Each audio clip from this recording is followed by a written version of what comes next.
The God of War Ragnarok Valhalla difficulty pushed me to my limits. Show me mastery under penalty of breaching isn't just a mouthful, it's one of the toughest challenges I've faced in gaming. I can't decide if I'm more embarrassed or infuriated for admitting that. God of War Ragnarok Valhalla is a free DLC set in the realm of Valhalla. This DLC transforms the game into a roguelike experience with Kratos and Mimir and sometimes Helios, depending on the game's mood, stuck in a semi-random loop, facing progressively stronger opponents until they reach the final boss. My tears. In this DLC, all the stats you gain from the main game I erase at the start. Personally, this hurt my feelings since I spent hours getting every upgrade in the main game and its platinum trophy. Link to that video attached below. But it makes sense, right? Everyone starts on equal footing. The game offers 5 difficulty levels, plus one extra ultra difficulty level that made me hate my life. Show Me Mastery is the hardest difficulty, where enemies hit hard, have more HP, and are less forgiving. But the real challenge lies in combining Show Me Mastery with the Penalty of Breaching debuff. Penalty of Breaching.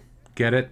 It's not just an ominous sounding difficulty setting, it's Valhalla's penalty for opening its gates in the beginning cutscene without singing to it first. The penalty for opening the door is the penalty of breaching debuff. The penalty of breaching makes enemies even tougher, Kratos weaker, and drains Kratos' health during combat until he's down to 1 health. It won't kill you outright, but it gets you to the point where you're sweating bullets. Valhalla, from start to finish, is a long gauntlet. Enemy rotations are semi-random, perks you obtain along the way are random, doors with status upgrades are random, sanctuary stones, which are hubs where you spend currency to earn upgrades, are all random. There are a lot of random encounters happening in this DLC, with the only thing being consistent are my pain and whatever cosmetic outfit you decide to start each run with. Even Tyr switches up his attack patterns after you defeat him, so it keeps things interesting. Speaking of cosmetics, one of the things I have to mention about this DLC is that there are a lot of them. They all look amazing with attention to detail. I could make a video about cosmetics alone, and I did.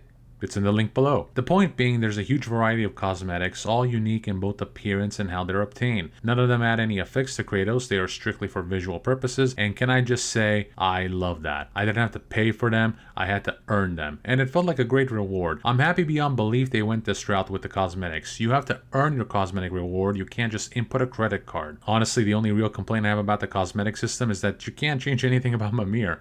Like maybe change his horns or change him to Helios for the start of the run. But no, it's all about Kratos. This DLC is full of content and it's free, with Santa Monica Studios saying it was a love letter to their players, and I can feel the love. Valhalla was a great balance of kill as many enemies as you can and go crazy, combined with, if you play this right, you can be ridiculously overpowered, and we're okay with that. There is a satisfaction with going from Greece and struggling to handle 1 portal, let alone 6, and at some point saying, screw it, let's open all 15 out of boredom. Speaking of Greece, there's another reason I love this DLC that made me punch a hole in my wall. The game can be considered to be separated into 2 sections. The Nordic section, where you face most of the generic enemies you face in the main game, and then there's the Greek section where you face enemies from God of War 3 with updated graphics and techniques, which was a fantastic blast from the past.